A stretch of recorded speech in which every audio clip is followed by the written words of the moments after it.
Hello viewers, my name is Tunde Dada, a pastor in the Redeemed Christian Church of God, Kingdom Builders family in Luton.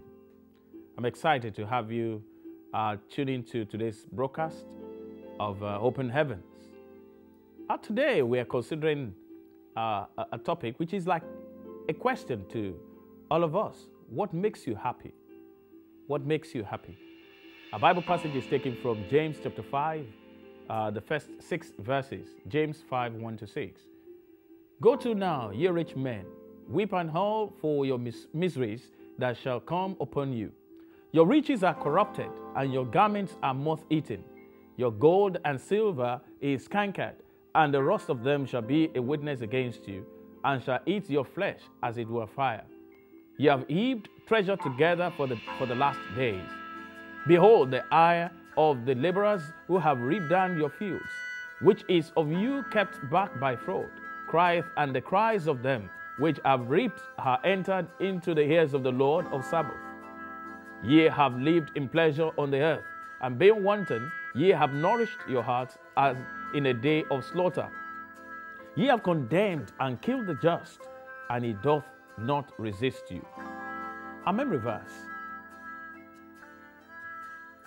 Ye have lived in pleasure on the earth, and being wanton, ye have nourished your hearts as in a day of slaughter. Our reflection for today. What makes you happy, my brothers and my sisters? What exactly makes you happy? Do you know that that's a very interesting question to ask? Why? Because it is really difficult to establish what will make different people happy. David said, I was glad when they said to me, let's go to the house of God. From our Open Heavens devotional today, it will seem that one of the things that make people happy is to receive recognition for their work. No doubt it is one of the ways that people can be motivated. But guess what? According to Pastor Adeboye in the Open Heavens devotional of today, when you seek man's approval, you will get it, but may likely lose heaven's approval. And it is sad that many ministers of God who are publicly acknowledged and recognized on earth have little or no mention in heaven. This is one way one can be dead while assuming one is still alive. If the resurrection and the life says you are dead, then you are. If the whole world gives you a rating that is contrary, it does not change God's assessment. Still speaking about being dead. Another way to be dead and still think one is alive is by pursuing pleasure. What do I mean by that? Just things that can make us happy.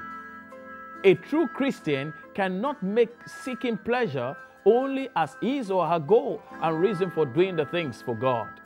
Pleasure-seeking Christians end up gratifying their flesh to the detriment of their soul. Worldly pleasures must be treated with lots of caution, because what pleases or entertains the world grieves the Spirit of God.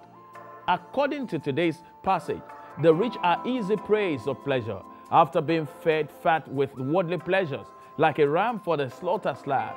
What follows next is God's judgment. Those that live in pleasure get their hearts sealed to the extent that they become unconscious of the oppression of the poor, particularly fellow believers. You know what? Proverbs 21 verse 17 says, the love of pleasure brings poverty, both spiritual and financial.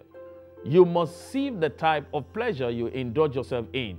If you are a true minister of God, you will delight in pleasing Him. That's in Psalm 103 verse 21. Check your desires today. Ask God to make the things that excite Him to excite you. Action point.